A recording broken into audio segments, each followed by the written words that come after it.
Architect Ramneek, are you live?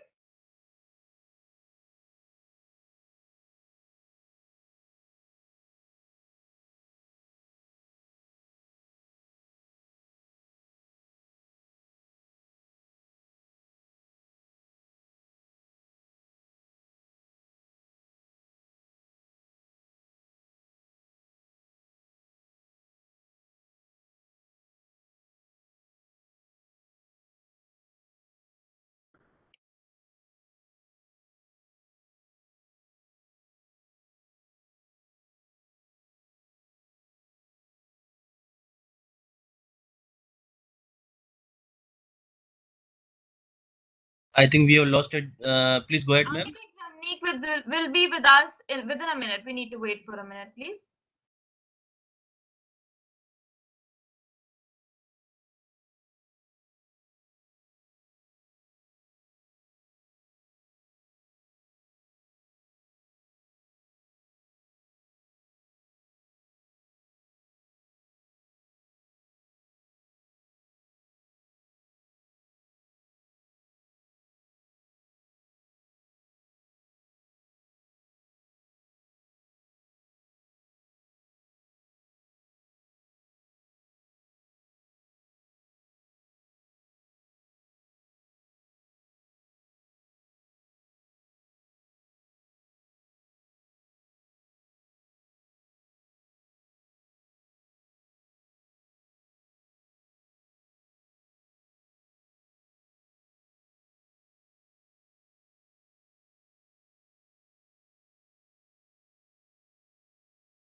Deepika, ma'am, you are on mute. Am I audible? Yes, you are. Good day, everyone. Today's event is organized by Sakar Foundation, Chandigarh.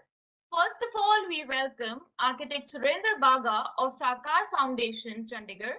Special welcome goes to delegates and office bearers of the Sikh Chamber of Commerce who are patronizing this symposium.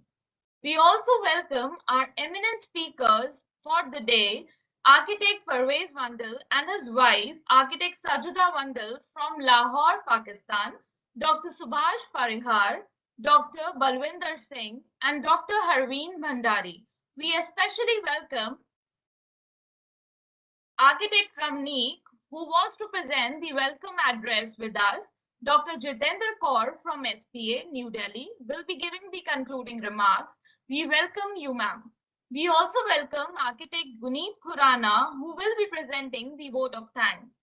We are happy to share that 8 architecture schools like Indo-Global College of Architecture, Abebur, Lovely School of Architecture and Design, Jalandhar, CT Institute of Architecture and Planning, Shahpur, RIMT University, Mandi Govindgarh, Yani Jail Singh School of Architecture and Planning, MRSPTU Bathinda, School of Architecture, Ambala, GNDEC School of Architecture, Ludhiana, IKGPTU Mohali Campus, Mohali, and other prominent organizations like Assocham, Fire and Security Association of India, Indian Institute of Architects, Chandigarh Punjab Chapter, and ASHRAE are participating in this event.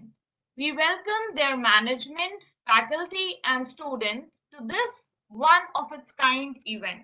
Thank you, everyone. Thank you so much. We welcome you once again. Now, I invite Mr. Sameer Singh, representative of the Sikh Chamber of Commerce, to say a few words. Mr. Sameer, please.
Thank you, Mr. Samir.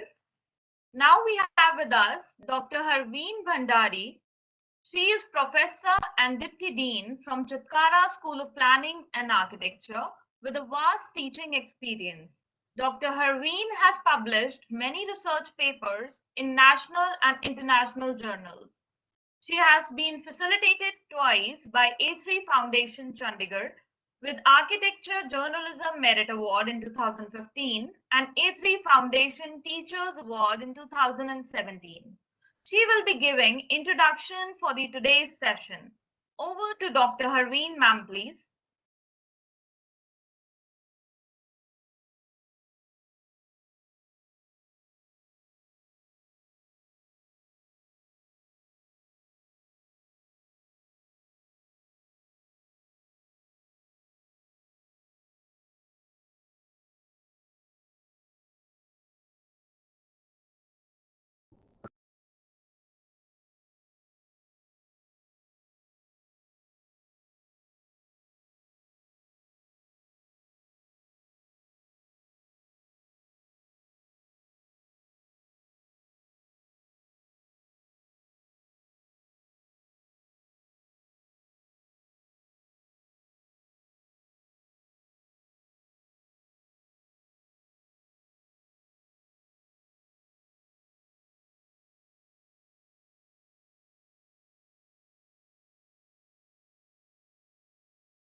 Not audible.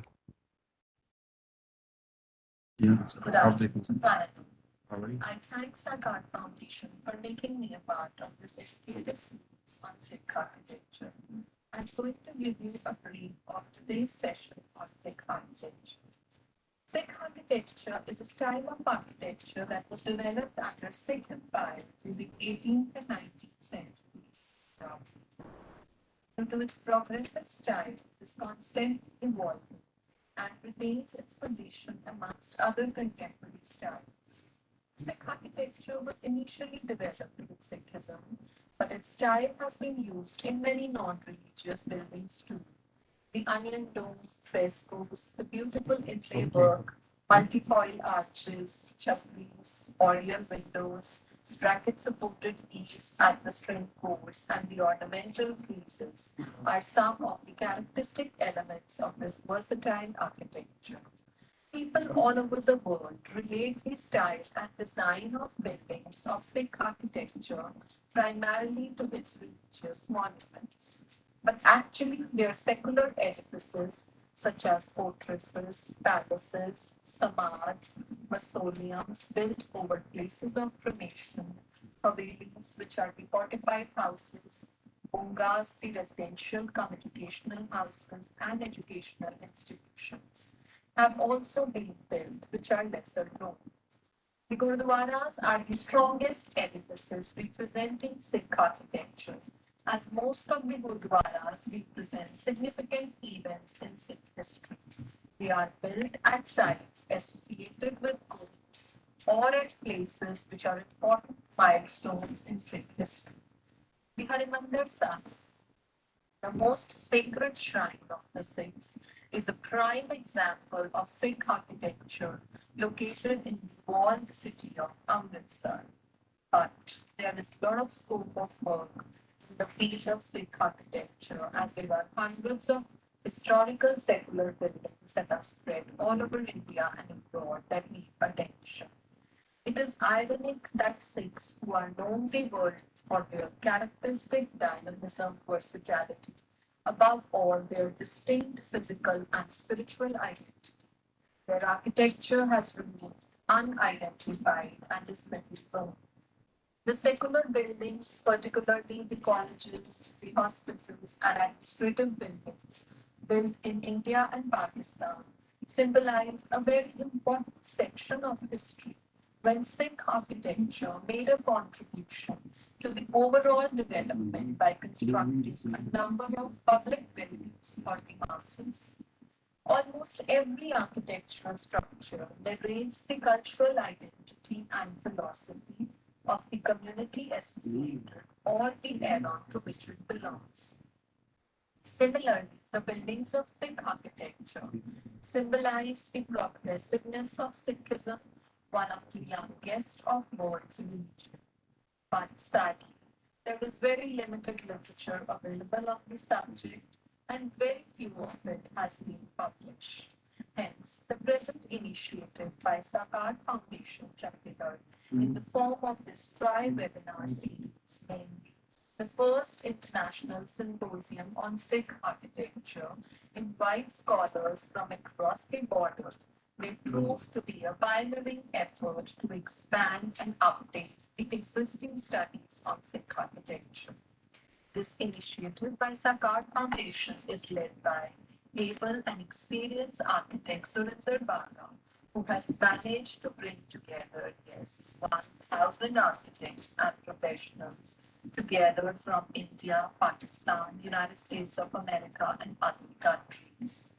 The first session of this international symposium was held on 7 September and it comprised of 4 important presentations by renowned speakers Dr. S.S. Bhatti, architect Abraham Patros, Dr. Nadira Shabazz Khan, and architect Shruti Kapoor, which were all focused on the origins of Sikhism and Sikh architecture in the pre-partition India. The symposium recorded a huge attendance and was well appreciated. The second session that is being held today has been interestingly woven around historic perspectives, bringing to light the various typology of buildings built in Sikh architecture. One of the most pioneers in this was Bhairav Singh, the pre-partition Punjab's foremost architect whose contribution is magnificent.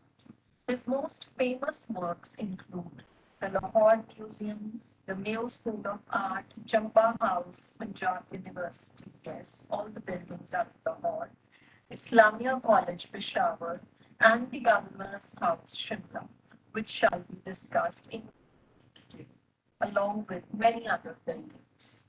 The session for today will begin with an interesting deliberation on architecture of Faridkot state by art historian and artist Dr. Subhash Parihan, wherein he will discuss the evolution of the state, the architecture and the style of its secular and non-religious buildings.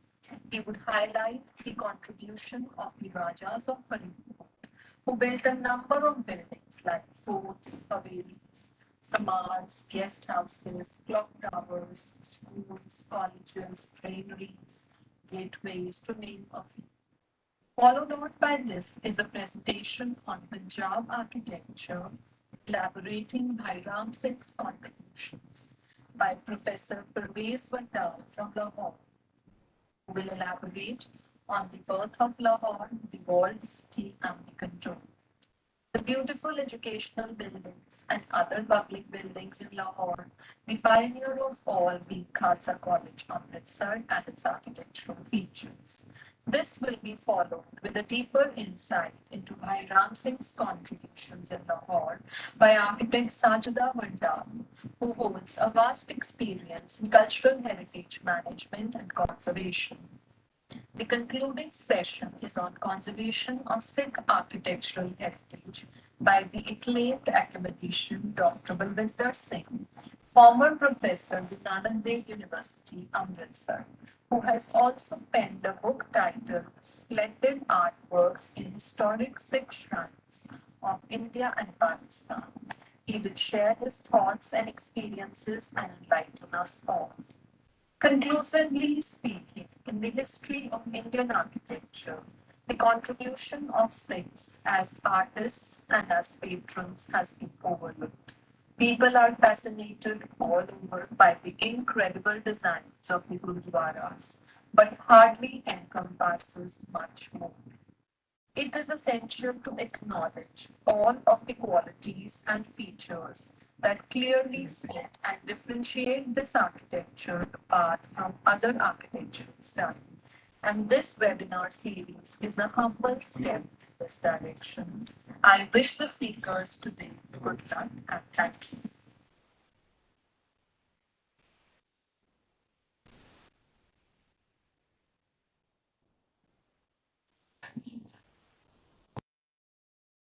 Thank you, Harveen ma'am. Due to some technical issue, we are facing some audio problem. It will be resolved soon. Kindly bear with us, everybody. Now, we are having our first lecture by very eminent scholar and academician, Dr. Subhash Parihan from Port Kabura in Punjab.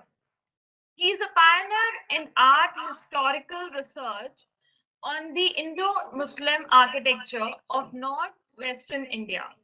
He has published 9 books, besides contributing dozens of research papers for international journals and book chapters.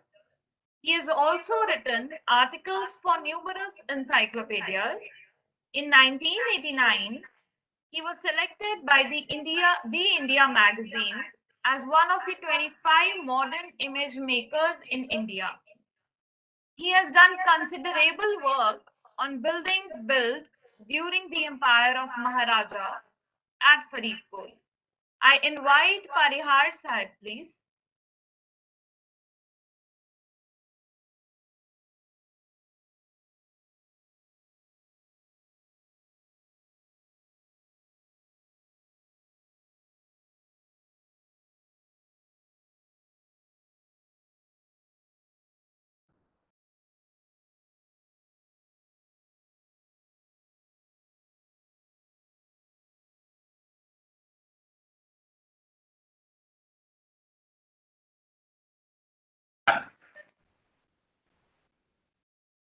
Architecture of Faridkot state.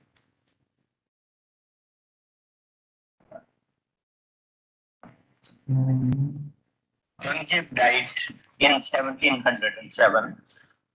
After that, there was a complete century of disturbance in the whole of Punjab and in other areas too.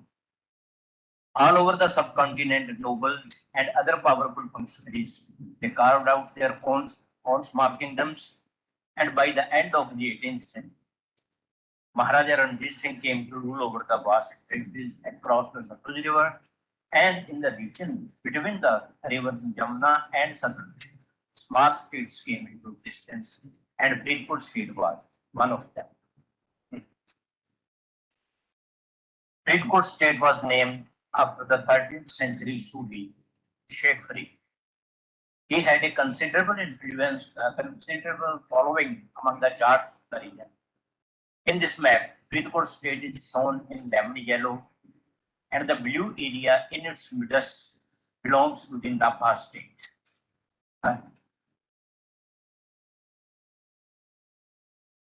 Faridkot state was like an island, surrounded on 3 sides by the British territories and Patiala state on the southern side.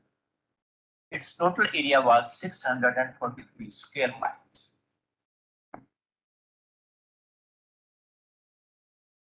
And this was the insignia of the Faridkot state.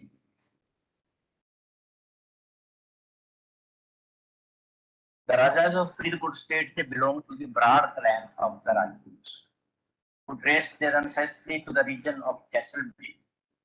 Going deeper into the remote past, they considered themselves representatives of Lord Krishna.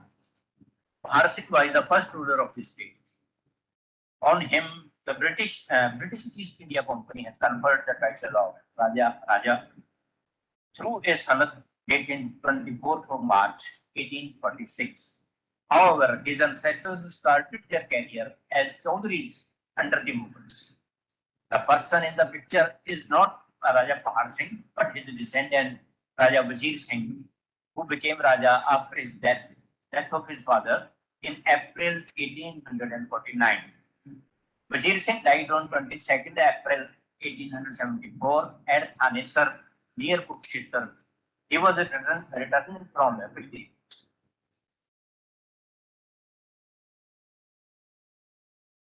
Raja Bikram Singh was the next ruler of the state And it was during his reign that Faridkot was connected by rail to Delhi on the one side and Lahore on the other.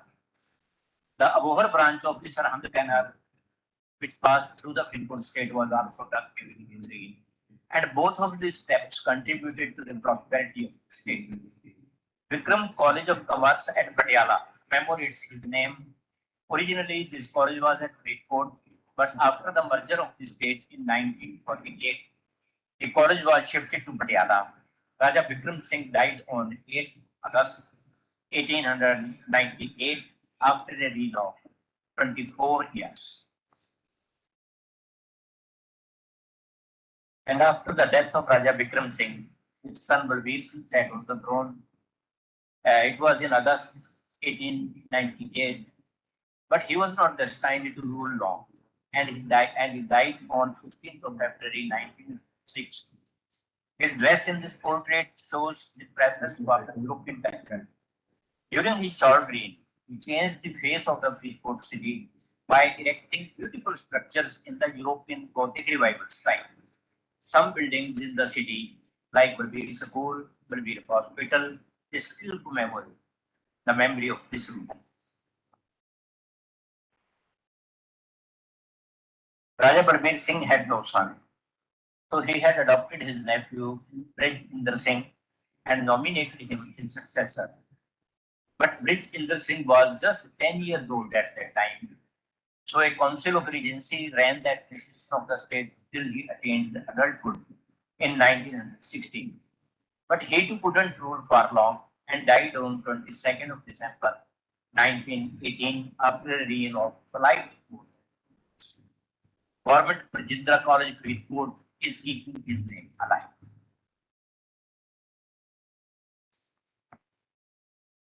At the time of the death of Raja Bhajinder Singh, his son Harinder Singh was less than 3 years old. He was invested with power later on 17th of October 1934. And during the intervening period, the state was managed by council of administration. Harinder Singh made notable contribution in the field of education and opened schools even in villages of the state, and also started a college, Government Virginia College. He was ruling the state when on 15th of August 1947, the British transferred the political power in Jersey. Hundreds of princely states of India agreed to join the Union, some of them after a little persuasion. Raja Harinder Singh took about a year before he consented to merge his state. His state of Faridkot became a part of the newly formed state named Patiala and East Punjab States Union, that is PEPSU. But after reorganization of the states of India, PEPSU was merged into Punjab in 1956. Harinder Singh could never forget the loss and died broken-hearted exactly 55 years after the day of his investiture on 16th of October 1989.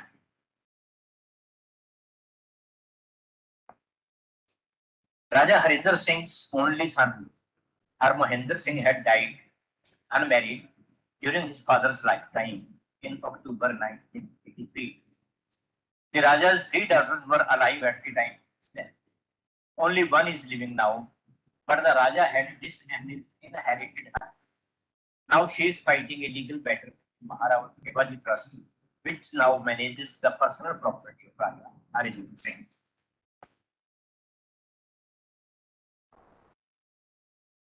As already stated, the greatest contribution of the Rajas of Faridkot state was in the field of education. The schools and colleges established by them, they are all still working engaged in imparting education to the children and the youth of Chandigarh. And I am one of them who have studied in a school and 2 colleges founded by the enlightened Rajas of the state. Later, I have been a teacher in one of these colleges, Government Gubindra Fort, for 18 years. All these Rajas were also patrons of architecture. Each of them adorned the state with magnificent buildings.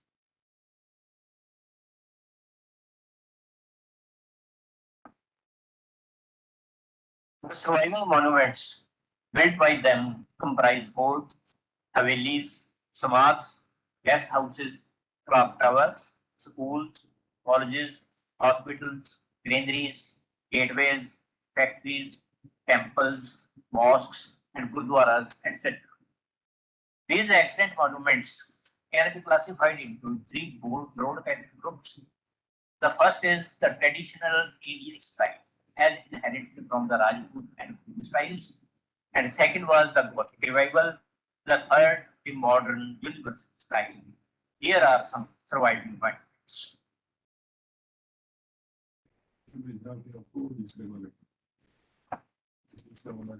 This is the main gate of the Freeport Fort. It appears to have been built during the reign of Raja Bikram Singh, the last quarter of the 19th century.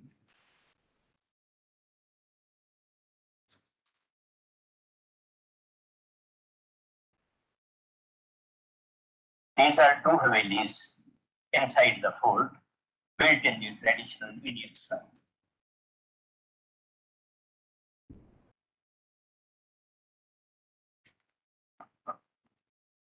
This is woodwork above the entrance to a haveli in the fort.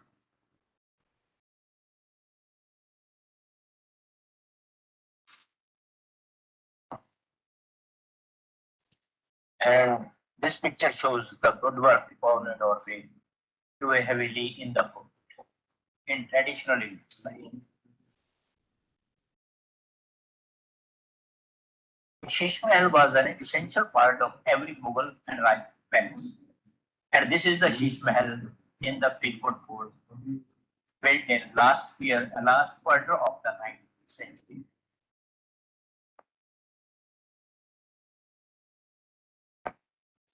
And in this picture, we can see the mirror work in the Shish Mahal.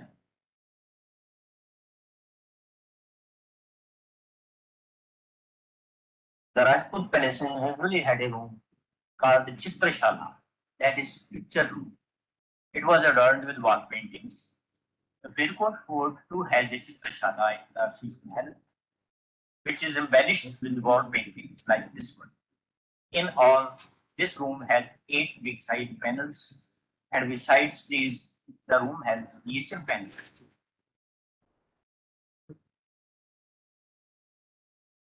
Kotkapura was also a part of the Freeport state, and here too we built a fort and buildings inside it.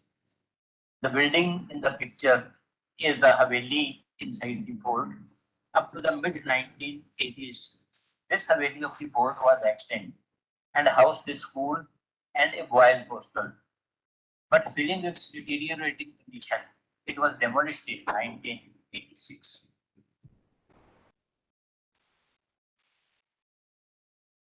And at Kotkapura, Raja Wazir Singh had planted a beautiful garden. This double-storied circular palace was originally situated in this garden.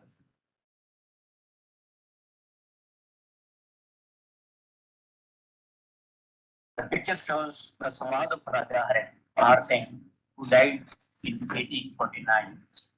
It is in late Mughal or Rajput style. Most probably, it was built by his son and successor, Raja Bikram Singh.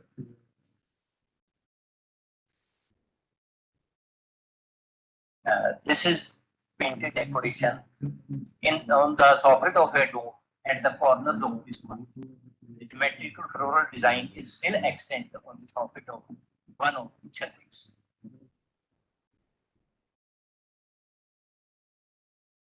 As noticed earlier, Raja Vijay Singh died in 1875 at Amritsar, which is a twin city of Kurukshetra.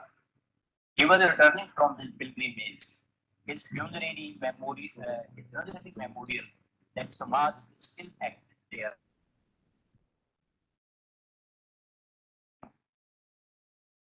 And this is the painted decoration on the soffit of the central dome, the Samaj of Raja Vijay Singh at Amritsar.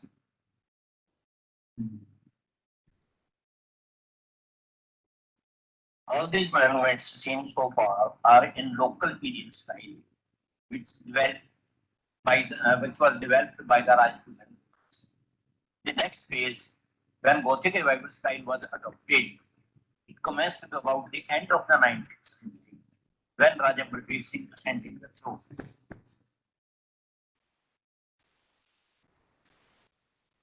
This is the earliest building erected in the Gothic revival style, about the end of the 19th century.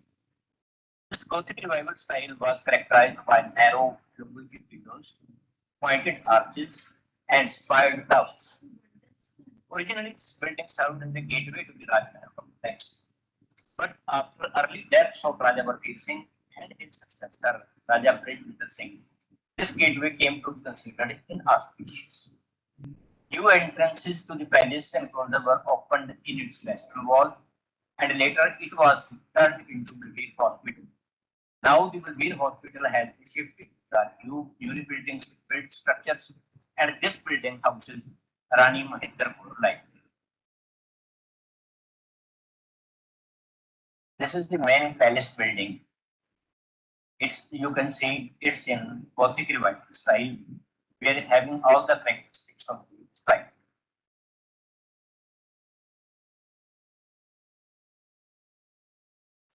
This is a small building was called Fairy Cottage. It is situated at the nearby village, Chahal. This building is Darbar Ganj Rest House. It was built during the reign of Raja Pradeep Singh. So you can see all the characteristics of the Gothic revival style in this monument.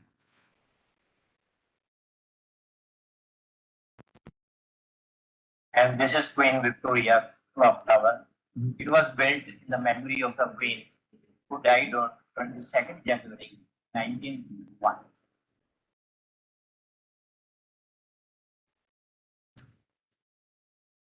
Raja Harinder Singh got built the new Secretariat building for holding this Darbar.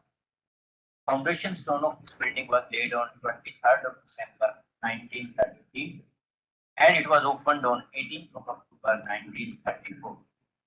This is the only building the name of the architect of which is known for certain.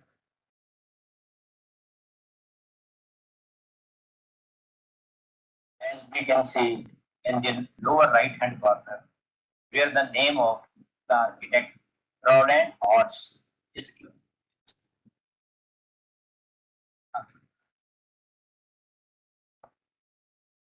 He was an chartered architect who practiced at Shimla.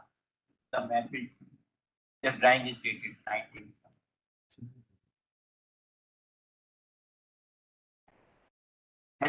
The building in the picture is Queen Mary Hospital. This is now Civil Hospital at Portpura. It was built in 1935-36. Hereafter, the complicated Gothic revival style was rejected, and in the modern universal style, pillars gave way to piers, arches to flat beams, and curved roofs to flat ones.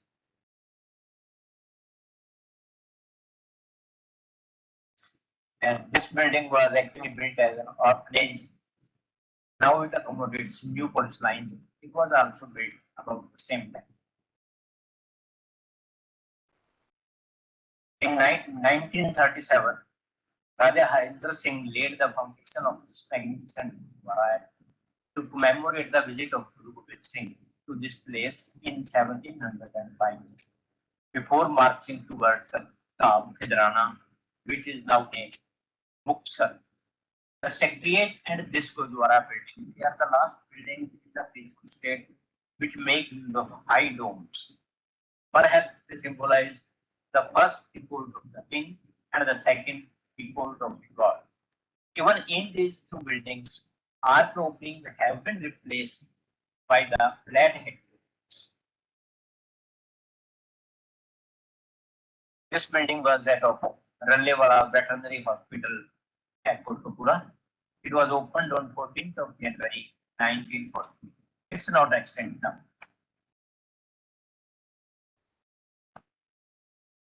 Raja Harinder Singh took keen interest in sports. For the promotion of sports in 1945, he got built this building of the British Stadium, later rechristened Nehru Stadium.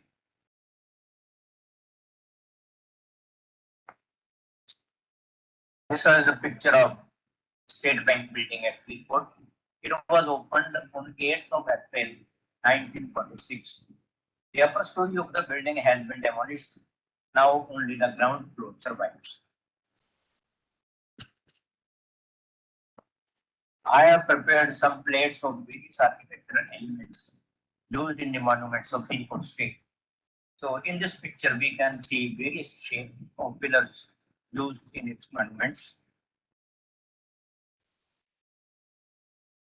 And in this picture, you can see the various shapes of the arches used in the monuments of the Faridkot state.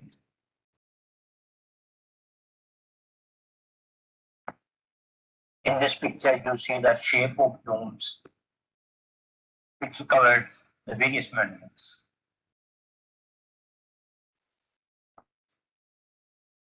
These are the shikhras of temples.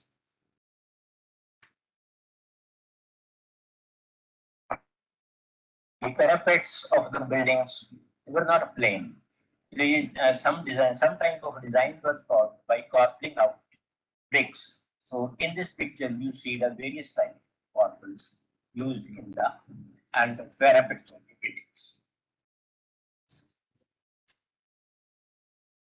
The corners of the buildings were usually marked with some element like small dome. So here we can see the shape of these corner elements used on various monuments. Thank you very much.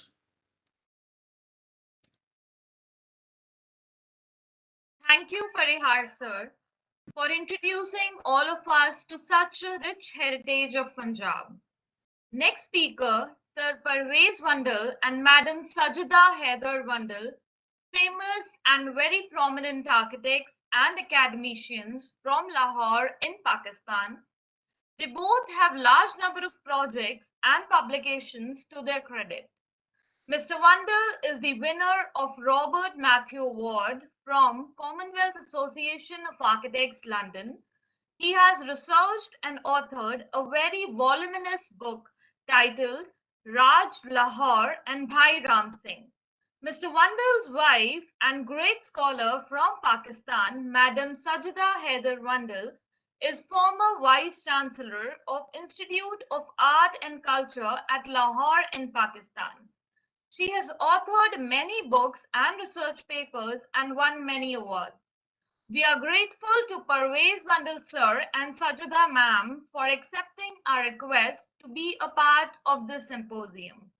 Now, I invite Architect Vandal, Mr. and Mrs. Vandal for their presentation. Sir, please. Ma'am, please. Thank you. And what do we do now? We are quite happy. I hope that somebody to see what Sir, your screen is visible. yeah. So can you? All right. So I think we will start by saying, first of all, thank you very much, the organizers and Surinder Sahib and all of you for having invited us. We feel honored and very obliged. And I'm also happy because there will be a viewpoint which we can share with you, as a viewpoint of what we think on this side of the border and what we do that. So I think with the presentation will be in two parts. I will be looking at a part in terms of introduction and the context, and my Professor Sajida Vandal, she will do the detailed work of Bhai Ram Singh. I would like to share with you the presentation.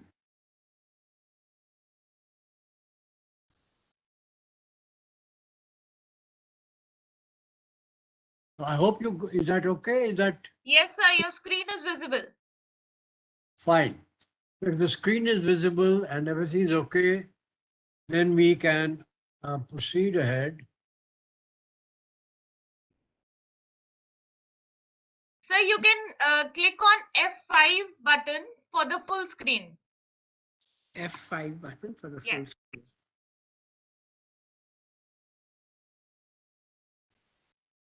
We have done that, but nothing, no change. Can you all hear us?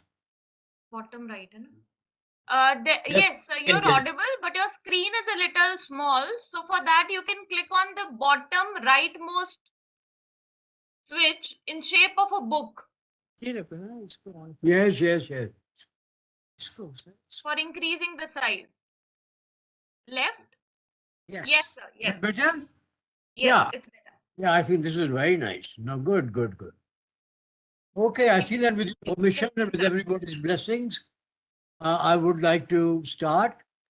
And the first point that I would like to make is that we discovered, when I say we, I mean Professor Saida Vandal and I, in the sense that 50 years after 1947 independence, this was a period when we had almost forgotten as to who has done what.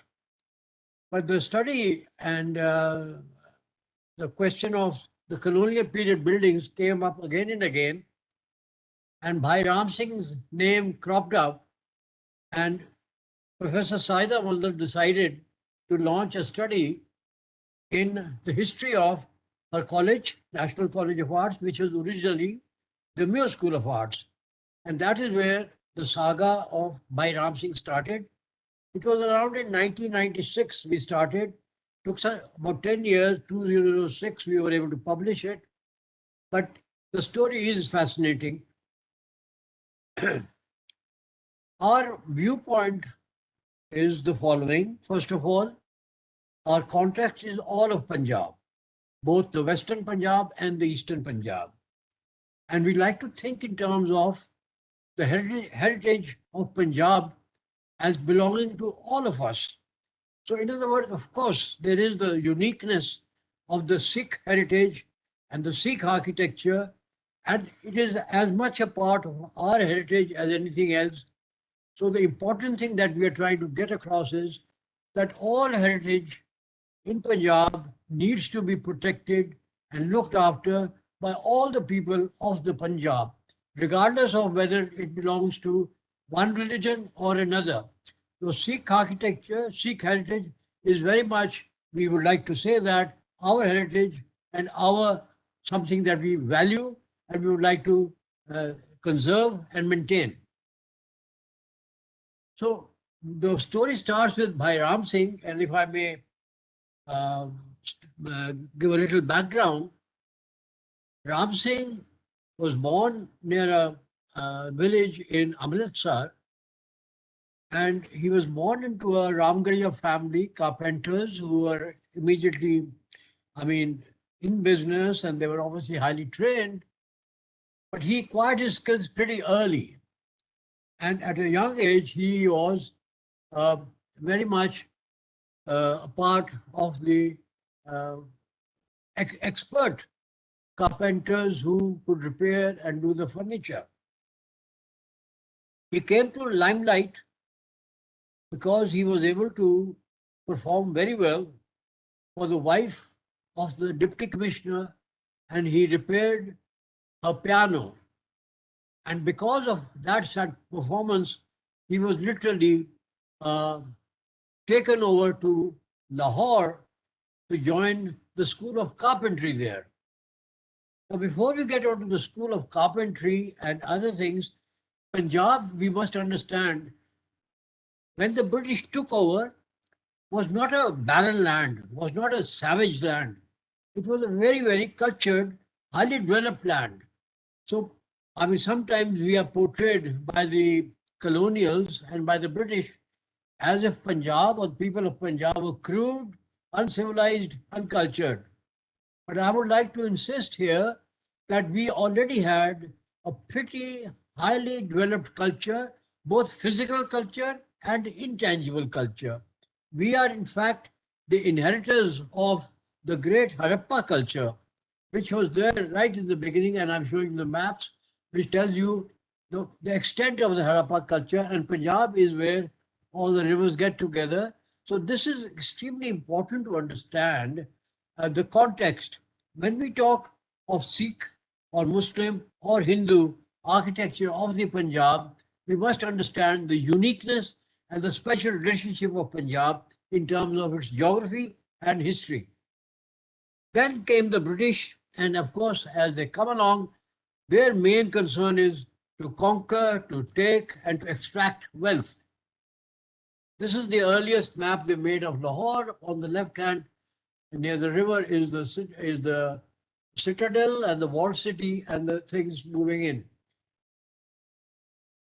The British were extremely good. They already had 200 years of experience living in India before they captured Punjab. Now, this is an important point to understand, because as soon as they came, they set up their cantonment as juxtaposed to the walled city. So in this screen on the left, you see the walled city, the red map, and the congested city, and on the right is the cantonment with its road network. So this is also a defense strategy, and it also brought out immediately the contrast between the two cultures, the colonial and the native. This inspired many people of the natives to say that we should also live like the British, and the bungalow as a house form is transformed. And now we begin to have right angle street pattern, grid pattern. And the best example in Lahore of the natives trying to absorb the colonial tradition in terms of house form exists here in Model Town, which is a unique thing and really deserves a study on its own. But this expresses the desire of the Sikhs, of the Hindus and the Muslims all living together in this model town and trying to emulate their British masters. Also at the same time, other housing colonies came up, which again followed the British patterns of right angle. There's the Jiwar, the Zaman Park, and Krishan Nagar, all now adopting a new house form as opposed to the traditional thing, as opposed to the native house form. This is a typical, one of the earliest bungalows they introduced, and that kind of changed everything in terms of our living habits, and this applied to all religions. So the Sikhs lived in similar things, the Muslims lived in a similar kind of house pattern, and the Hindus. So this is the Lahore environment, and we will now see some of the buildings and which the British built. But here's an example where even a new form and a new set of paintings were introduced, which absorbed from the British tradition and coming on to that one. This is again the city of Lahore expanding and being influenced by the British. The railway station, one done by the British and a British architect, and you can see that they have their own now stamp of built culture. This was a Tollington Market, basically exhibition hall, and which has now been turned into that as a shop, as a exhibition market. This is the kind of colonial buildings that they set up in Lahore as an expression. And let me pause here. The reason why I'm showing you this is that into this atmosphere, into this ambience comes in Bhai Ram Singh, and you will see the difference of buildings that he produces. So please have a good look at these colonial buildings, which are mainly designed by British architects, not native architects. And now when you will see that, these are churches which are part of our heritage, and we value them as much as anybody else, but these are straight from Brussels, designs straight from Europe.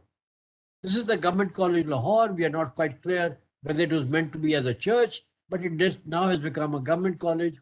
Here's another church which was built, but is the first church I know which has a veranda and adopts that kind of a thing. This is the Lahore High Court, done by a British architect, Brosington, that is there. And it is mishmash and attempting to make an Indian building out of a Western model. This is the change we will see when Ram Singh comes in, what kind of buildings he produces.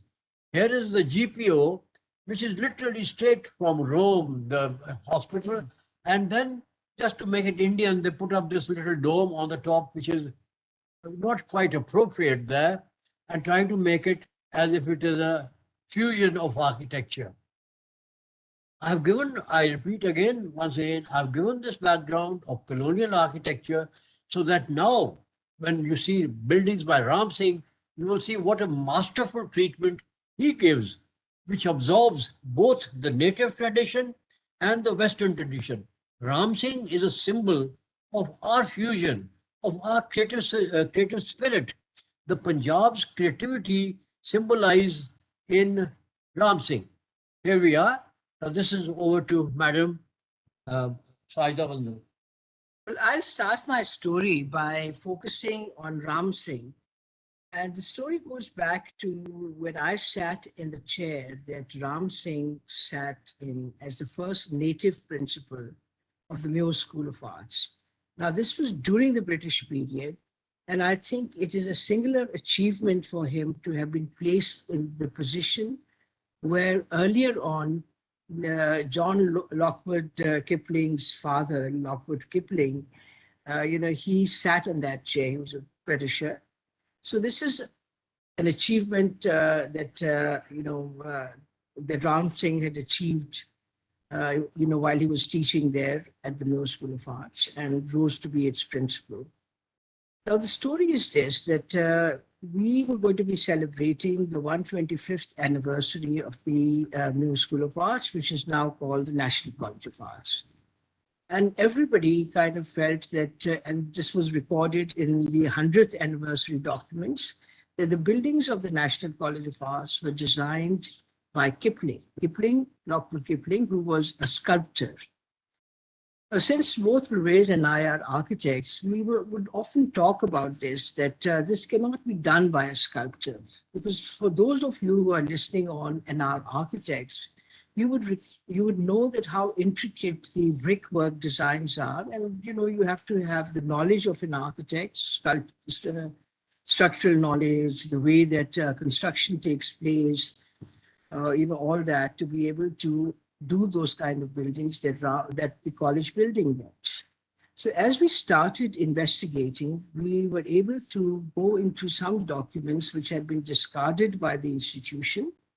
And in there, we discovered Ram Singh. These were the first archives of the National College of Arts that was set up.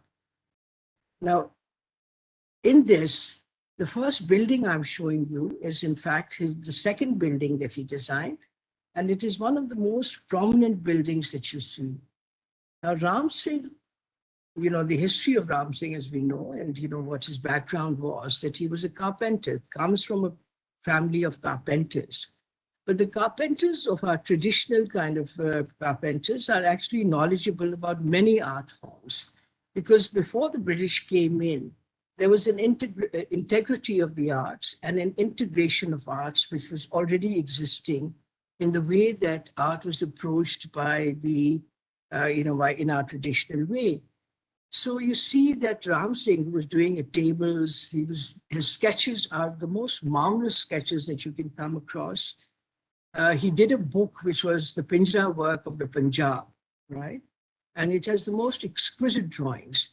So we started looking at those kind of things that we now saw from the college archives. And of course, we were now referring to other documents that were mentioned, very involved reports of the principals of that time, and handwritten letters of Ram Singh. And also you started piecing all this together. And this is from a screen, images from a screen which were in the principal's office there, which we did not earlier know that was done by Ram Singh. But you find that the records then showed that this was actually the kind of work that he was capable of doing, this intense carving work. And this is all his own handiwork. Now, this is the image of the National College of Arts, which was published very early on during the British period in a well-known document. And the moment you start looking at this image, you start realizing that it looks like a the design language out here is very similar to the design language that was being used in a carpentry, in a table, for example, that he had done and which I showed earlier. So you see that same finesse that is taking place. And then you realize what was happening here. It was because of the tradition of using a proportioning system, which is applicable both to any form, to a table, and also can be used for a building. So that was the kind of tradition that he came from. So you see that kind of a control in the kind of architecture that we're looking at here. This is another view of the building, which is now as it exists. Please notice the fountain, which is in the middle of the, of the courtyard. This is the Bhairav Singh Court, as we named it, because the fountain was also designed by him. It is handcrafted by him. And we saw his drawings, and we had on record the archival material was showing us that this was his own handiwork. For the 125th anniversary, we decided to, it had not been used for a long time, so it was not functioning. So we had it opened up, and then I kind of got the people to start, the fountain. And it was the simplest thing to do that, because the work was so fine. The internal works of the fountain were still very intact. And it's a very, very interesting, very beautiful fountain laid out in the middle of a courtyard. You can almost kind of see the feelings of the traditional architecture which exists, and he captured that in a new form within this National College of Arts building. Another view of it. And this is the kind of things that he was doing, that, as you walk around the corridors and all, you see the most spectacular, controlled kind of images of the building. So he has very consciously made you focus on certain sort of parts which he wants to highlight. It is not an easy thing to do. And you can appreciate that, again, in this image, that the scale has been humanized. It's a very tall building. One of the floors is like about 20 feet.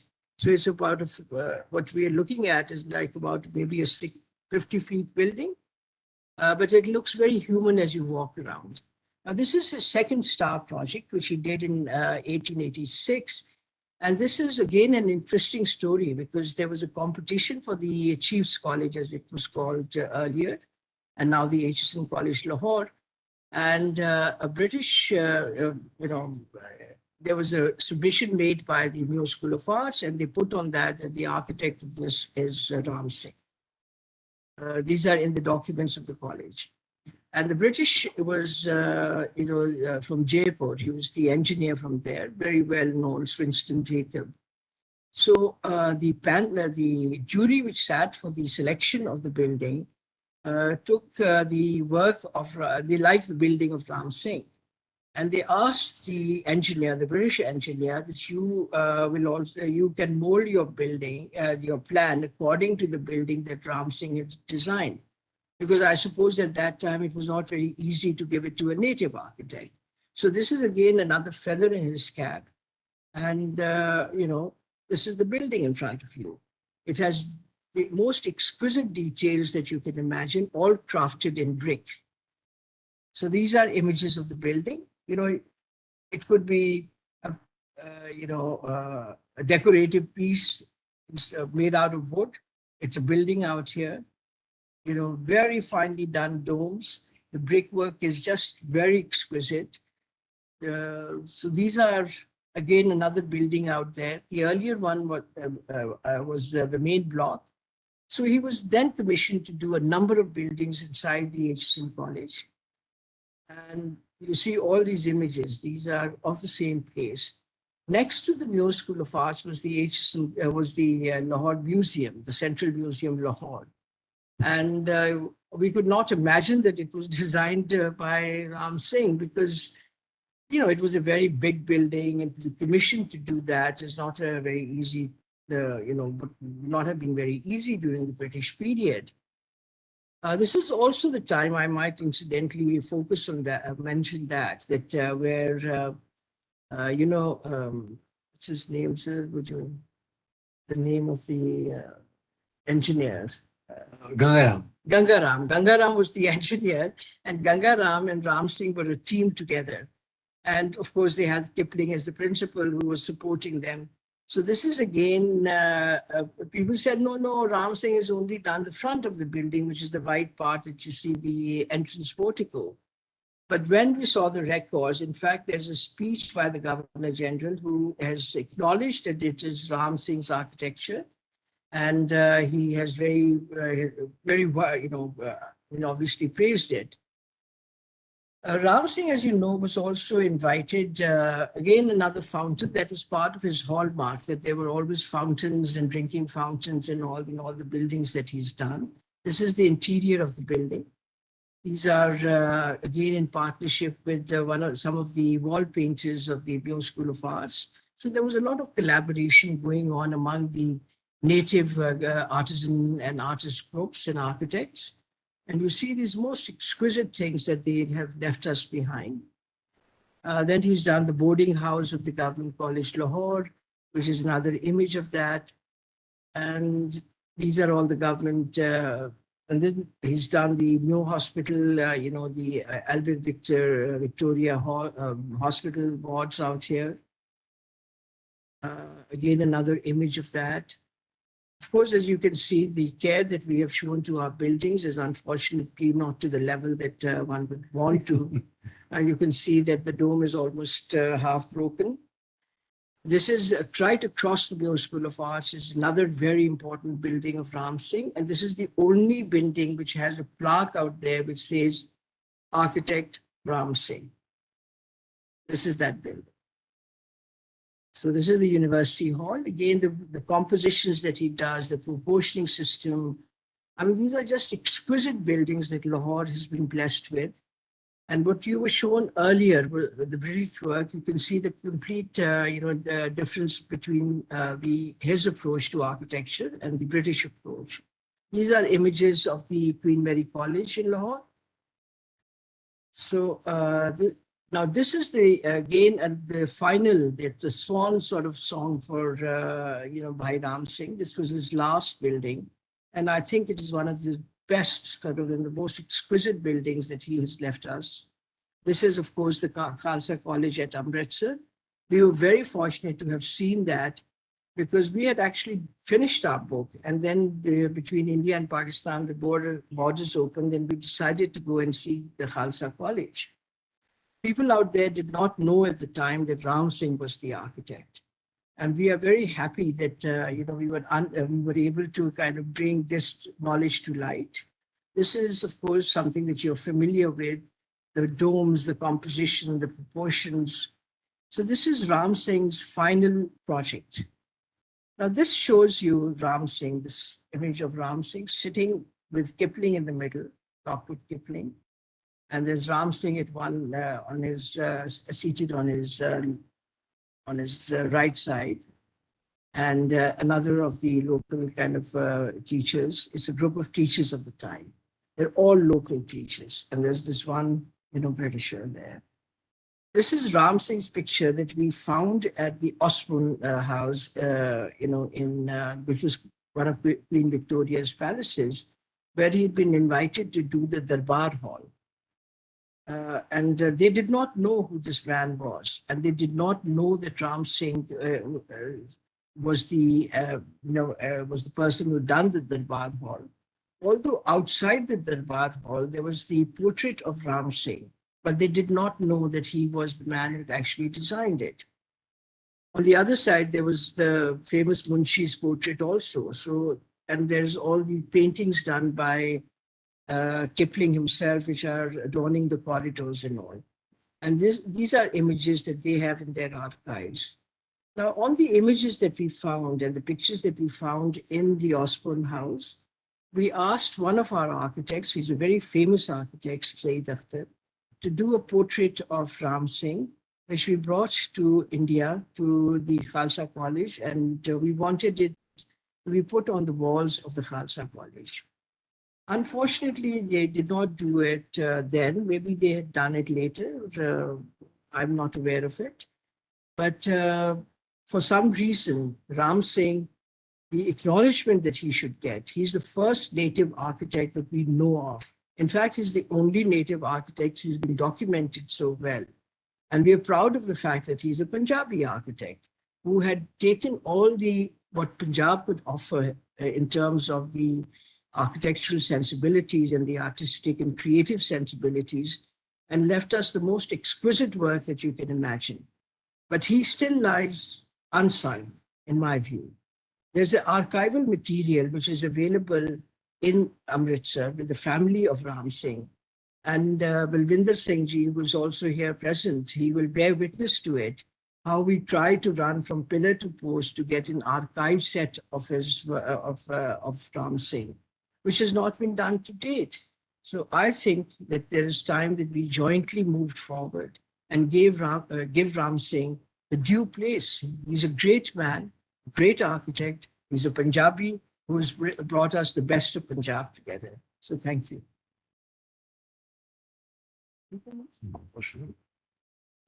Well, thank you very much. And if there are any questions, we would be quite happy to answer. Definitely, sir. We'll be having a question answer round. Right. Thank you, Vandal sir. Thank you, Sajida ma'am. Hearing such a qualitative research from across the border was an altogether enriching experience for all of us. Your intricate research and detailed viewpoints about the life and contributions made by Bhai Ram Singh have opened us all towards the cultures of our history. Thank you, sir. Thank you so much, ma'am. The talks of Parihar sir, Mr. and Mrs. Vandal, it is very clear to all of us that we have inherited heritage of great value in both the nations, that is India and Pakistan. Now, the issue is how we can safeguard this ancient wealth. In order to address this concern, we have with us Professor Balwinder Singh from Guru Nanak Dev University, Amritsar. Professor Balwinder, after retiring as head Guru Ramdas School of Planning, Guru Nanak Dev University, Amritsar, served in Amritsar Smart City as advisor. He was member Heritage Advisory Committee Shimla from 2012 to 2019. Presently, he is advisor Indian Heritage Cities Network, an initiative of UNESCO Delhi. He is also in the editorial board of some international journals.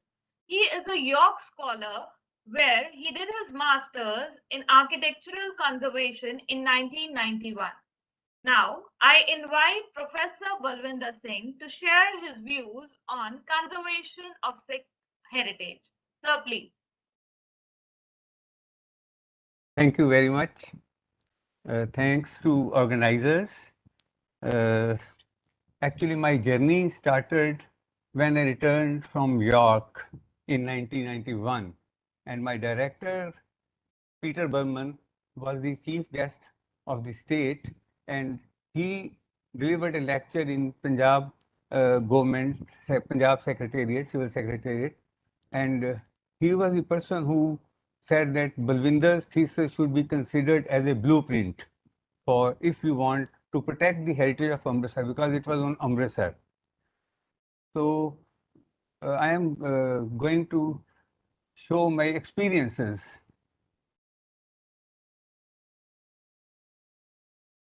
Conservation of Sikh architecture heritage, my experiences. I have divided this presentation into 7 parts: conservation, concept and techniques, historic Sikh Gurudwaras and status of artwork, building of Sikh architectural elements, artifacts related to important personalities, other tangible heritage of importance but in neglected state, historic Sir, I would like to share with you. Can you please share your screen? Your screen is not visible to all of us. Okay, okay.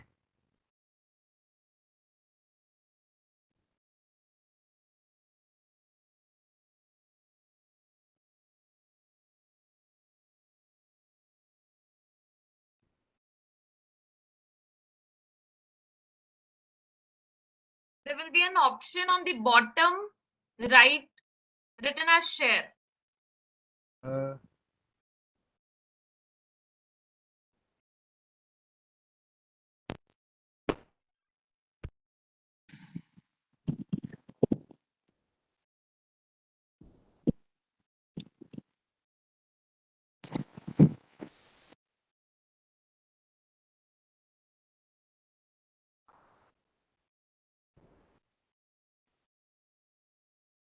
There will be an option on the bottom Yes, bar. yes. I got. Right, sir. Right.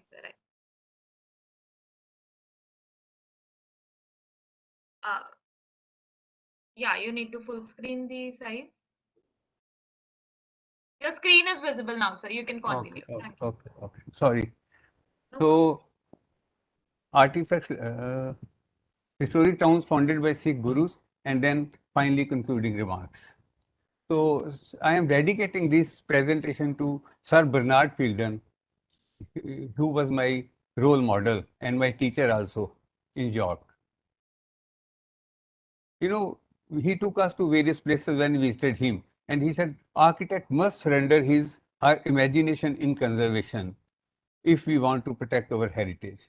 Conservation concept and techniques. Actually, what I found in these 30 years of my experience, that still, you know, architects are not aware about certain techniques which are very important.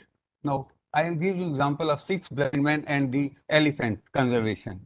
The architecture historian treats building as sacrosanct and wants no change. The developer builder who sees conservation as a major obstacle and he wants development, wants complete change. The user of society are generally ignorant about conservation. The government is primarily concerned with new building, new development. Their heritage is not on their agenda. The ordinary architect is not much exposed to conservation. He is happy redeveloping using maximum FSI and unconcerned about built environment he is building.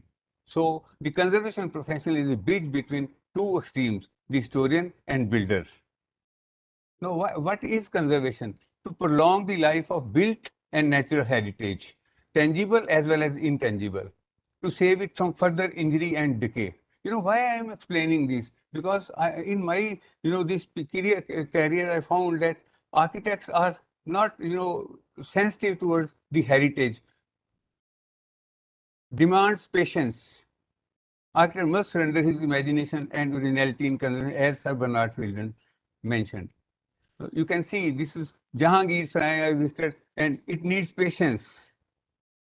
So various techniques, like just like doctor diagnoses a patient and finds what is the problem through various tests, what is the disease, then he suggests the medicine. Similarly, architect must see all these techniques, that we must treat building as a, you know, patient and try to diagnose what is the problem, and accordingly, you know, these are the techniques: cleansing, preservation, repointing, rehabilitation, refurbishment, adaptation, extension, consolidation. Now, another thing is that I have found that these are the various concepts: redevelopment, renewal, beautification, rejuvenation. And, you know, these have been already, you know, these terms are being used, but the meaning of these terms has been taken in this country as demolition. Historic Sikh Gurudwaras and status of artwork. Actually, I got a chance to do documentation of Sikh Gurudwaras in Pakistan, and then I don't know how God, Guru Ramdas or God blessed me that I started doing work in this part of the country, and that book was published. And out of that book, I am showing you the status of our artwork in these historic Gurudwaras. No doubt, efforts are there, but still, you know, I am critical because criticism should be taken as healthy so that we can further improve. Various art forms I have found in Sikh Gurudwaras: gold embossing, inlaid stone known as Jaratkari, frescoes, Morakashi, Gach work, Tukri work. Now, Dithe Sabhe Samne Tujhe. This is the, you know, I have read that most of the architects have evolved the architectural elements from this Harmandir Sahib, but there are some architects who have also studied some certain other Gurudwaras also for finding out the various elements of architecture. There are so many things, but I am going to touch few in this case. Now, you know, just see, this is the main shrine, gold embossing, and this parapet has been again covered with gold. The marble slabs around the main shrine are getting damaged. Now, what is the cause? We must try to see the cause. But instead of seeing the cause, they are just, you know, using the modern techniques, which is wrong. Frescoes, Morakashi, you know, they were damaged. And I suggested them that Getty Conservation should have all the natural pigments, flowers, they can use those colors. And luckily, these have been used in this main Harmandir Sahib first floor, and they have restored them in a very nice way. I will show you some slides. So this is Kutch work. This is Tukri work. I am very much still worrying about this because this is on the main ceiling of Harmandir Sahib.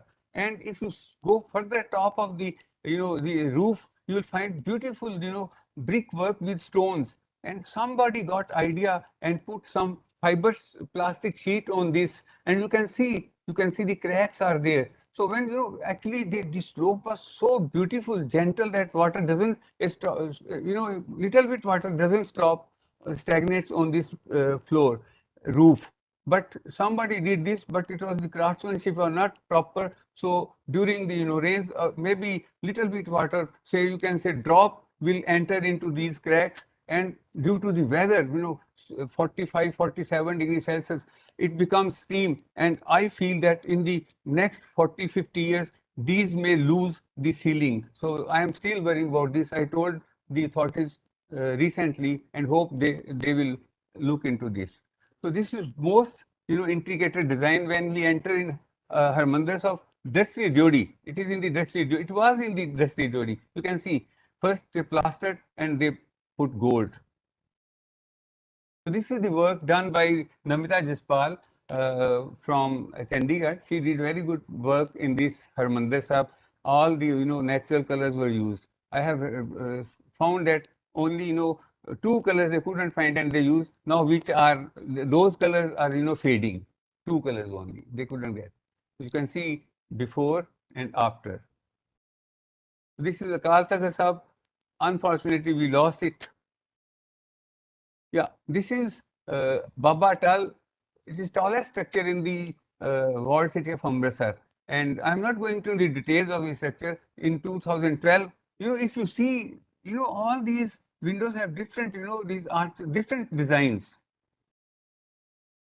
And recently I visited last month only, and I found, I found that, believe some foreigner visited India, somebody asked, what are your observations? He said, every time is tea time. Same is in Pakistan, I think.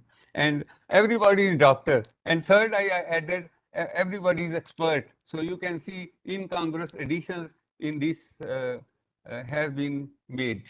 Actually, a few years back, when I was in service, we tried to find, we removed the marble slabs from the ground floor of this structure, and we found beautiful frescoes.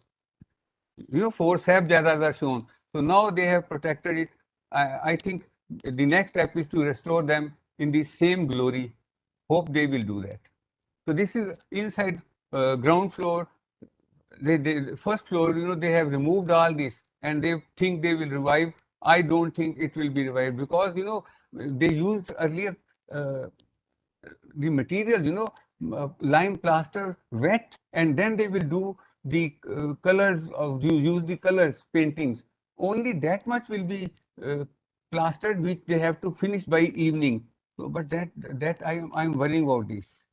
So this is another beautiful Venice Sheesh Mahal. Aina Kari also they call. This was in Kartarpur near Jalandhar. It has gone. Yeah, another important point which I said when they installed air conditioners in Harmandir Sahib. So I discussed with my colleagues who are in Spain or America or even Bangalore, York scholars, that are they damaging these frescoes? Because to me it seems they are damaging. And this is Hazur Sahib in Nanded. So they added. So same is the case in the Harmandir Sahib. And I visited Getty Conservation Institute, and they have evolved a concept. This is very interesting. Humidity control device. With this device, you can control humidity, and you don't need air conditioners. I suggested a couple of times. Hope they will agree. Yeah, I listened, all the lectures on 7th, and I found Professor Dr. Nadra Shahbaz Khan. My son's name is Shahbaz. So Nadra Shahbaz Khan, said that this building is of Ranjit Singh's period. And I visited in 2000. I visited Pakistan 10 times, and last was in 2018. And I was shocked to see that this they have made so additions with concrete, and that original structure lost. And another important thing is that the Ravi's course was changed. Earlier it was just along the this Gurudwara Sahib, and Guru Sahib's the passage is there which leads to that Ravi, where Guru Sahib was ultimately gone. So nobody has bothered that, and nobody has bothered even these frescoes inside the Gurudwara. Just see. And I was shocked to see the Samadhi of Maharaj Ranjit Singh.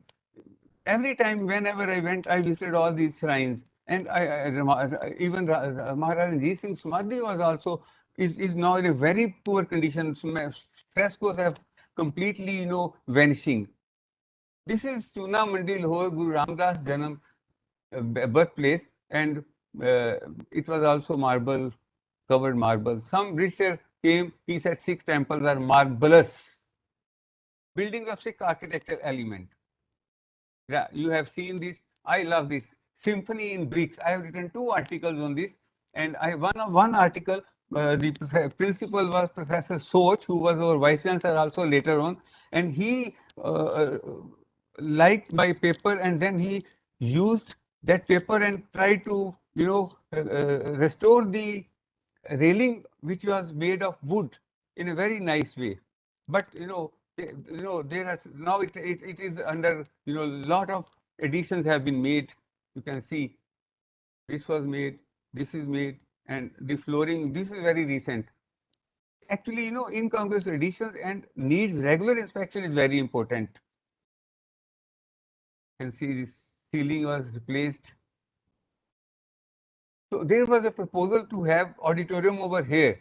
It is main entrance is somewhere here, GT Road. So we tried our best to stop it, and God gave us success. Because I was feeling when somebody is moving, if that auditorium will come over here, you can't. When somebody is coming from Lahore, he or she can't see that view, which is fascinating. This is another area, Ranjit Singh's contribution, Ram Bagh, which was laid on the pattern of Shalamar Bagh. So, if you see all these burjis, all these structures there except the wall. And we tried to study this garden long ago. This is me and my colleague, they were architect, and we studied this garden. This is the British, this is Ranjit Singh's garden, and then additions made during British period. So here, there was a simply 2.5 feet stone wall and then railing, so that one can see inside. But our architect friends, they constructed this, restored this wall, which was nowhere. Actually, it is not the fault of architects. They should try to, as I told that, first of all, we must study the layers of the history of that particular place. And then we should see whatever we are going. I have never seen such wall of Sikh period anywhere. This is very recent. I was in Amritsar last week, and I was shocked to see one of the buildings of that. It is under service club, but it is in a very poor condition. And we wrote in newspapers and hope somebody will look after this and protect it. Yeah, gates. Britishers demolished all the gates on the western side of the walled city of Amritsar. There were 12 gates, as in case of Lahore, and some IAS officer came as commissioner, so he colored it like this. So I called him, I said, why you colored it? He said, I liked it. I said, then go and do the same on the Khalsa college also. But he didn't like it. Our system, rule number 1, your boss is always right. If he is wrong, see rule number 2. Rule number 1, I think need to change the attitude. There are many bureaucrats I have come across who are not like this, who give respect to the professionals. This is recently restored, this gate, Hall Gate, Gandhi Gate we call it now. Yeah, Akhadas, were demolished. This is Brahmbutta Akhada, and these are the towers, 2 minarets of Ramgadiya Bungas, which I will show. Now they restored it in a very wrong way. It was not the right approach which they did. And I was, whenever I used to enter Harmandir Sahib from Dashinduri, this was an eyesore, It was like, somebody's pinching a pin in my eyes. So then it was demolished. And now they have constructed similar, extension of other buildings. I recently suggested the President SGP that you must have a land use plan of study the existing land use and prepare proposed land use for 50 years. And whosoever will come president, so that plan should be implemented as well. Second thing, I suggested that must appoint somebody who can do regular inspection once in a month. Maybe after 1 month, one must do that. So she said, you will do that. I said, okay, my sisters are there. Now I'm waiting for their reply. Yes, my friend, from Aurangabad, I listened to his lecture. So he mentioned about the walk, Old Town Walk. Actually, when they prepared the walk, it was prepared by a person from outside Punjab. Locals were never consulted. So what happened? They missed very important Akhada Balanan, which has got proof that akhadas were centers of learning. And you can see the army of Ranjit Singh, even French soldiers are there on the walls. And there was two problems. One was the pigeons were entering inside, and the other was that seepage, in the building. So I met this Mahant, and I suggested them solutions, and they adopted. But the frescoes are under threat still. This is Barandari in Harmandir Sahib. We tried our best, but it is demolished, and they said they will not demolish. This is long, maybe 8-9 years back. This is, Summer Palace. This is Rambagh. This is Protector Monument of Archaeologists of Hamde in the Rambagh, Deodi Rambagh. And, anybody who has to go to inside during this period, first he has to show all identities here, then only he will be allowed from there. But this building was under the Namtari sect. And when they were started plastering it, I went there, requested them, but nobody bothered me. I just simply wrote a newspaper then. This is beautiful fort. And there was a Moti Jheel also, Gubindra Fort. Jheel has gone, but this fort is well protected. Now, how to mix lime? When we were in York, they spent full day that how to mix lime and how to do the lime plaster. This is the way to mix the lime, and this is good example of this is pool Kanjani. Now it is known as pool Moramara. And Singh, whenever he used to go to Lahore, he was to go by this way, and he constructed. There is a mosque also in a very poor condition. There is a Boli big well, and this was Barandari where he used to stay for a night. And there was a Shiva temple. He was a secular religion. You can see in this Shiva temple, you can see Baba Bala Mardana, Baba Nanak, and Hindu deities also. It has been protected to some extent, but these frescoes are decaying. This is NIS Patiala. The problem is that when I'm saying that inspection, regular inspection is very important, you can see, you can't see that what is the problem.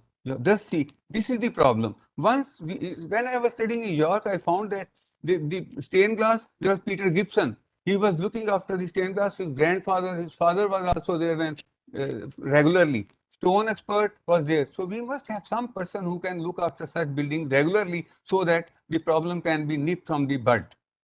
This is one of the bungas in Hajur Sahib. I visited long ago, and they were demolishing it. The concept of, big Prakarma is there, like Kartarpur Sahib, they have created a big, to that environment should not be disturbed. Artifacts related to important personalities. This is very important, restored earthen of B.B. Pani. You just see marble. Bhai was a great, poet. This is well protected. Sugarcane juicer. It is in Amritsar. His house, original house was in Walled City. It has been, in very bad condition. There is a well from where he used to get water. It is still there. I am trying that it should be protected only. And this is in Lawrence Road, which is known as Bhai Singh Marg. You can see his handwriting. My father was in charge there, so I used to go there. So then I took these photographs. So other tangible heritage importance, but in neglected state. Corridor plan was very, suicidal for the city of Amritsar. This was the corridor created. Actually, they studied building where we see what is the fun of studying when we have to demolish all these 30 meters. the press also said temple corridor ends, operation. These cuttings were saved by my father. I am remembering him. So these were the bungas all around Harmandir Sahib. And this was Bunga Gyania. I have seen this. I clicked myself this photograph. And you can see this was the gateway. And when it in 1988, when they demolished, I took this portion. This was just one piece. And this portion I took. 5 persons picked this small portion. And when they demolished, I tried to see that there should be something, because Gyani Sant Singh was a very important person in Ranjit Singh's Darbar. So I thought there might be some tunnel which may be linked to via this Mai Seva Bazaar to this Rambagh Garden. This is Chitta Khada, you can see. This is Chitta Khada. And you will see what happened ultimately. So this is Chitta Khada, you can see. And they created this green. There is a book, Introduction to Islamic Architecture, by Amdul Bakumal, that they say that such places should never be left open, or green spaces, contiguous development should be there. So I was feeling that they should have, this was demolished in 93, and I thought they should go and study beneath, but nobody studied. And now recently they found these rooms, and there is a lot of debate. Now they will protect, hopefully. So the walled city is full of such building in Amritsar. This was a building in Halbyar. I used to look at it, and recently under the facade project, of course, you know, this facade project, they have given some, that artificial things have been added, but still it gives a very good look to the city. Some additions like Jaipur style has been added, but still, you know, just it was like this, and now they have added like this, near Golden Temple. So historic towns founded by Sikh gurus, Amritsar, Tarantan, Khadur Sahib, Gurudwaras Sahib, Kartarpur, near Jalandhar, Dera Baba Nanak, Shri Hargobindpur. Now, this is walled city of Amritsar. On this 1963 survey, you know, physical survey, till date we don't have any map which is indicating each and every seat. I have prepared this, you know, Old Town Walk, I have also prepared, which will take only 1.5 hours. You know, walk should be that. It should not be that from here you can go to Durgana Mandal, which will take 3 hours. We can have another walk also for Sikh temples, Hindu temples, churches like that. So this was, you know, you can see Maharaj Jit Singh died in 1839. And Britishers entered in 1849, and the Tehsil building was constructed in 1856. And you can see, when that building was demolished, I found these bricks. You can see Khanda, symbol of purity, and this was the feeling, you know, the you can say feelings of the people of Sikh Raj. So somebody built, constructed such bricks. This was, you know, my thesis of PhD. I'm just going to show you how this walled city Sikh architecture is being affected. Spatial patterns, lifestyle and heritage conservation study of walled city of Amritsar. I did on the walled city of my doctorate. This is one of the first locality which was came in Amritsar, Chowk Pasiyan, and this is Guru Ke Mahal, where Guru Tegh Bahadur was born, and Guru Arjan Dev used to go from here to Harmandir Sahib for the look after the construction of that temple. And this blue is, you know, this invasion of commercial areas is such great scale that we will maybe in next 15-20 years we will lose most of the areas. This is, I identified some heritage zones in this, with building with traditional elements which are there. Then street pattern, beautiful street pattern. These are, you know, there was professor in Nottingham University, Helen Meller.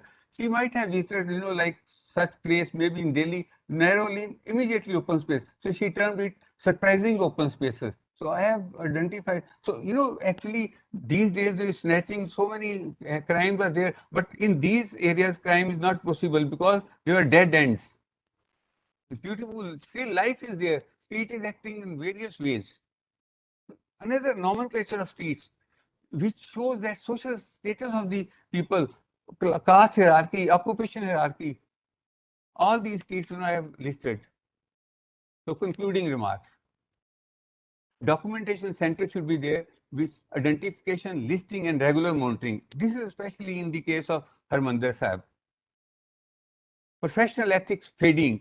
You know, this is Katra Aluwalia, where you will find interlocking tile. This project was under Hirde, and the person, the architect, conservation architect introduced interlocking tiles, which are everywhere in the city. And another important thing is that this Chalipuj area, I evaluated these projects and I met all these stakeholders, and they found, they told me that nobody involved us. So I took their number also, so that one can confirm that this is truth. So role of architect and conservation professional, conservation and development, there should be harmony, relevant techniques, what is available, what is permissible, traditional building materials, traditional building techniques, traditional craft persons, strict supervision and monitoring, and honor and proper payment to traditional craft persons. I identified, you know, the professionals in the walled city of Amritsar when there was a heritage festival, and you can see when they were honored by the district administration, the happiness in their face. This is one family, you know, they were grandfather, great grandfather, grandfather, father and son, all are doing same business. Future of conservation. Thanks. Still hopeful. Thank you very much. Thank you, Balwinder sir, for creating awareness about the need to conserve Sikh heritage. Now, I request all the speakers to switch on their videos for the question answer round. We have received a number of questions from the audience. These questions will be addressed by architect Ramneek. Over to you, Ramneek ma'am. Thank you so much.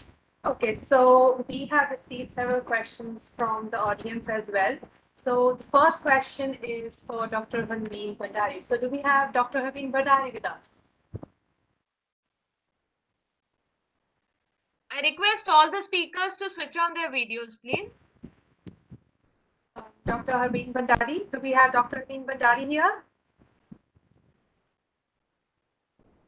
We can switch on to the next question, Ramneek. Okay, so the next question is for Professor Balwinder Singh. So the question is, like, during the construction of the new Joda Ghar for devotees at Golden Temple complex, Amritsar, a historical tunnel-like structure had been unearthed. So what do you have to say on this?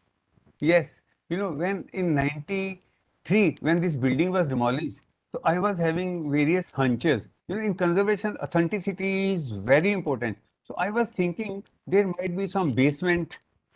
Second, because he was very important person, and there might be some link with the Akal Takht Sahib, because he was also involved in Harmandir Sahib. Third option in my mind was that there might be some tunnel which is linking to Summer Palace. So these three hunches were there, but you know, because archaeology is very important, we must, these days we have got latest technology, we can see, you know, with equipment that what is there. So ultimately we found basement was there. There is no tunnel. For the moment I have heard, I have just seen, I have not gone inside, but this is what I have heard. Okay, thank you so much for the information. So we have the next question for Dr. Subhash Parihan. So do we have Dr. Subhash Parihan with us? Dr. Subhash Parihan?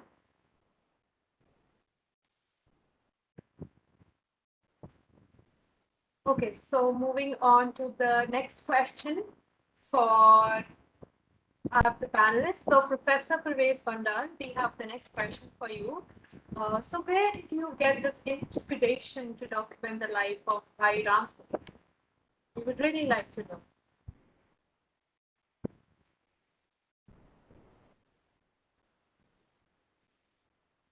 Okay.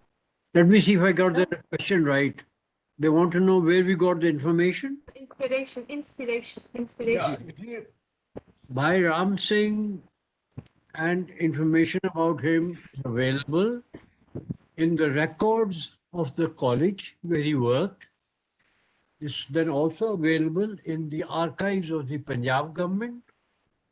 There's information about him in Amritsar. And we found a great deal of information with his family.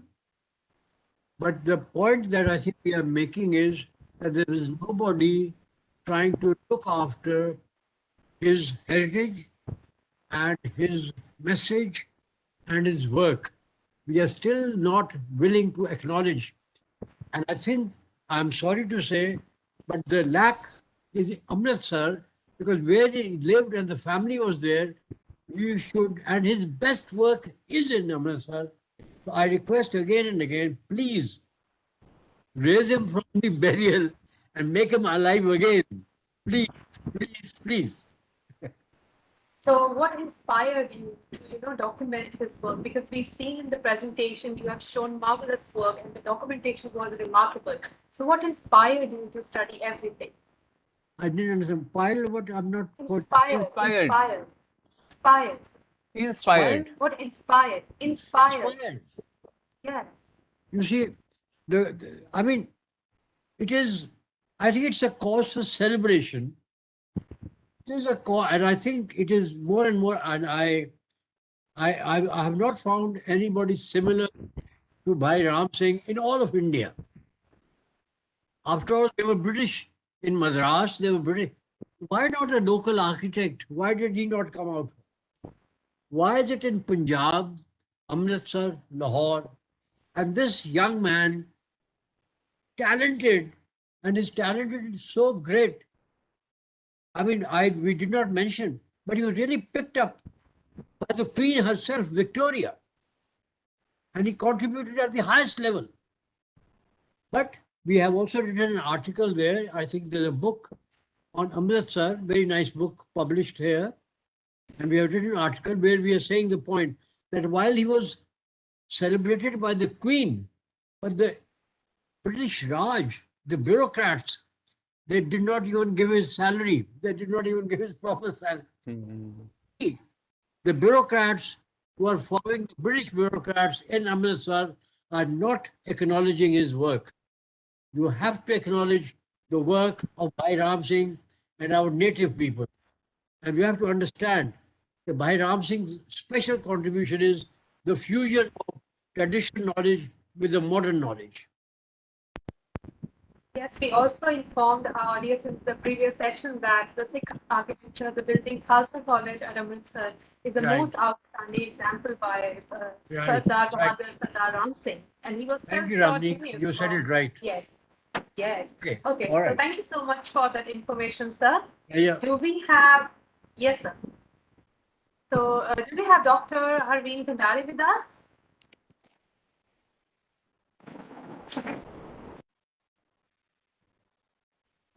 Okay, so then we can move on to the next question and answer session. Yes, sir. Beautiful book. It's great book. I got gift from them. Thank you, Balwinder Bhai. Signatures of Saida Madam, and she was principal there. I delivered a lecture over there in their college because when the auditorium was to be constructed, I delivered, Sajad Kosar was another teacher over there. So I delivered a lecture to students that how we can stop. Then I requested them over CM Captain Gurudwaras Singh. At that time also he was there. So he is visiting. Madam Saida is very strong lady. So you please stop this construction.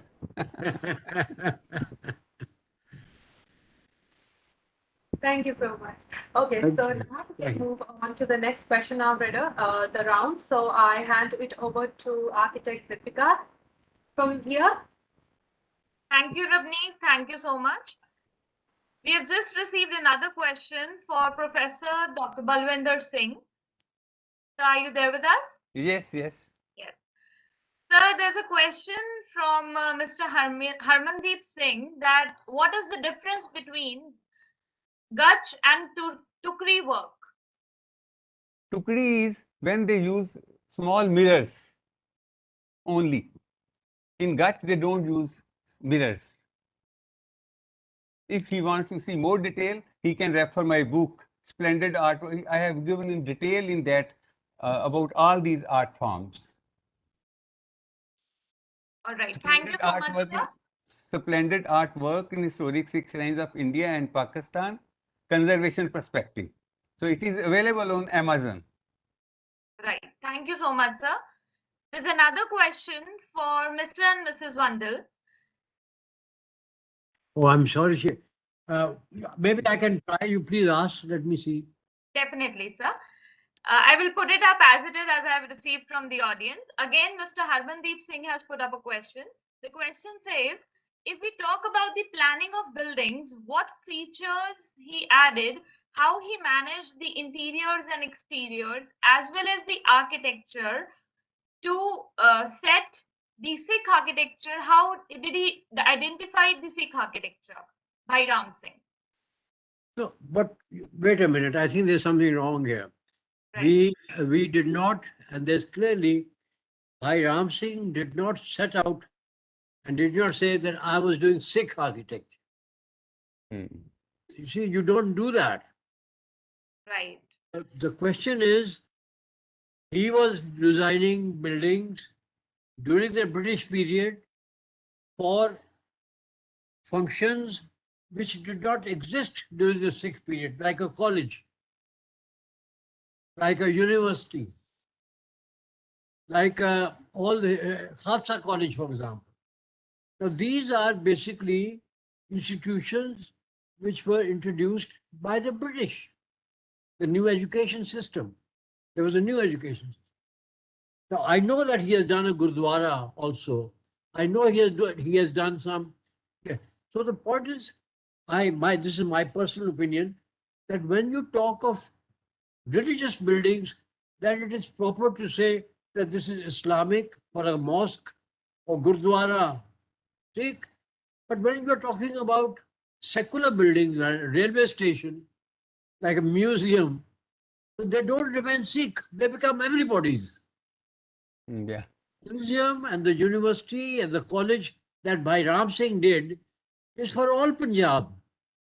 And to that degree, we value, and I want to emphasize that we value in the Western Punjab the work of Bhai Singh because he did it for everybody. He was not working for any one particular community.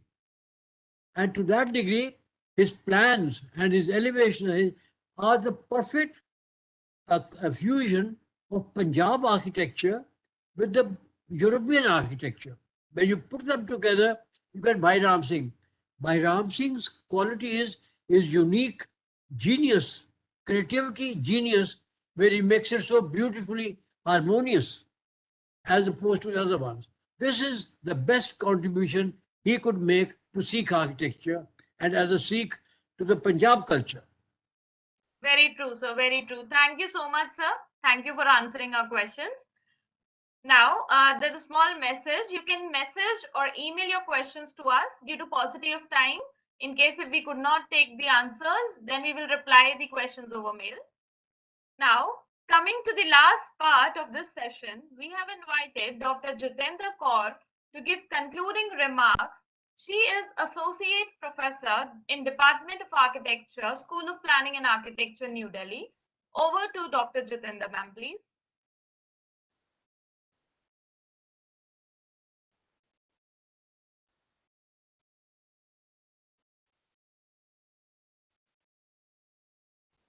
Speakers, organizers, and dear participants who have gathered digitally to be a part of the second session in the series of International Symposium on Sikh Architecture. I take this opportunity of delivering concluding remarks to summarize the sessions which have stimulated our minds and opened up so many new windows to look at the multifarious aspects of Sikh architecture. The very conceptualization of the theme of this International Symposium on Sikh Architecture, organized by architect Gubindra Fort and his amazing team, is indeed a unique and extremely relevant subject in current times, which needs to be explored in much greater depth. The efforts put in by the team are really commendable, who invited such notable scholars to put forth so many facts and figures and shed light on the multitude of uncovered hidden layers in Sikh architecture. The expert speakers for the International Symposium, which started on 7th September, included former Principal Chandigarh College of Architecture, Dr. S.S. Bhatti, Architect Abraham Patros from Aurangabad, Dr. Nadra Shahbaz Khan from Lahore, and Architect Shruti Kapoor from Punjab. These most respected experts, apart from shedding light on various facets of Sikh architecture, especially Gurudwaras of Punjab, and the Sikh monuments in Lahore, have also triggered a lot of research interest in domain architecture. Today's lectures have revolved around acknowledging and understanding the rich heritage of Sikh architecture and its masterly execution by Bhairav, and have also highlighted the need to conserve this invaluable architectural wealth of Punjab. The first speaker for today, Dr. Subhash Parihan, a well-known art historian, artist, and writer of Eminent, presented his documentation of architecture of Faridpur state. The talk reflected his in-depth study and knowledge of chronological events and historical achievements. It also showcased his dedicated efforts in documenting the Sikh heritage over all these years. His descriptive and analytical work is a treasure trove of the architectural expressions and elements of Faridpur, which asks for immersive engagement and contemplation by audience. The second speaker of the day, Dr. Parvez Wani, who is fondly known as teacher of teachers, has been engaged in continuous teaching for more than 50 years and is an impeccable source of inspiration for all. His book titled The Raj Lahore and Bhairav Singh, co-authored with Professor Sajida Wardhan, is a pioneer effort, a milestone in the study of Sikh architecture during the colonial. His engrossing session today on Lahore during the colonial period underlined the contributions of Bhai Ram Singh in addition to adding new dimensions to Indo-Saracen style. Professor Sajida Wandal, former principal National College of Arts, Lahore, established as one of the greatest women architects of the world, has contributed remarkably towards architectural education, research, and professional practice. Being an able researcher and scholar, her talk has stimulated our minds and reinforced the need to recognize the contribution by Ram towards Sikh architecture. Dr. Parvez Wani and Professor Sajida Wani have made us realize that research in the domain of Sikh architecture is crucial for the preservation of our architectural heritage. The final speaker of the day, Professor Gurudwaras Singh, who is a known scholar in conservation circles, has made remarkable contributions in many architectural and planning projects. During his tenure as professor in GNU Amritsar, he was closely associated with conservation of built heritage, and his talk on this sensitive aspect, in fact, was an eye-opener for all of us. This has furthered the agenda of conservation of our rich architecture. I'm sure that the new generation of researchers shall gear up for conducting research and documentation related to Sikh architecture and its conservation after listening to exemplary speakers. We all look forward towards the next week's session, which shall feature one of the greatest architects of modern architecture, architect Moshe Sabri, who designed Virasat Sahib. Another expert, architect Charanjit Singh Shah, shall talk about the making of Kartarpur Corridor. Other speakers include well-known names from the architectural fraternity as Dr. Jyoti Pandey Sharma, Dr. Kirti Bhosle, and Professor Pradeep Verma. So all of you are invited to witness the third and final part of the symposium for another day of fruitful learning. I also urge you to look at this International Symposium as an attempt to recognize and acknowledge our past, which actually paves way for our cultural continuity.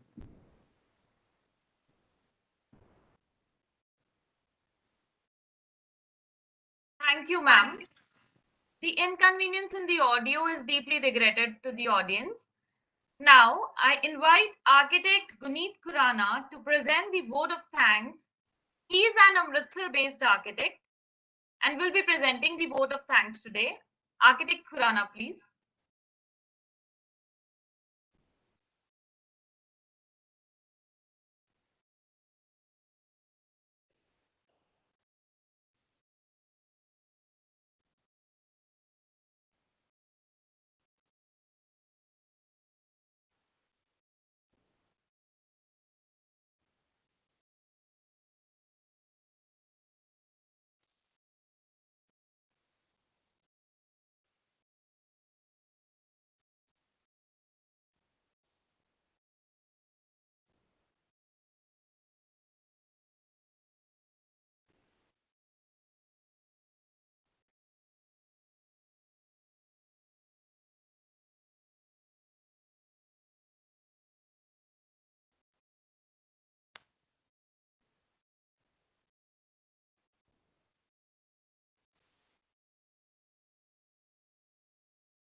Thank you, Mr. Khurana. It is great that we are still receiving number of questions from the audience, but due to paucity of time, we will not be able to answer during this session. I request everyone to please mail us the questions and we will definitely get back to you. Now, I would like to admit my thought. A good event never ends in the world. They take only a pause and keep us awaiting. With this, on 21st September at the same time for the last session. The registrations for the next event will be done separately. Till then, good day everyone. Thank you.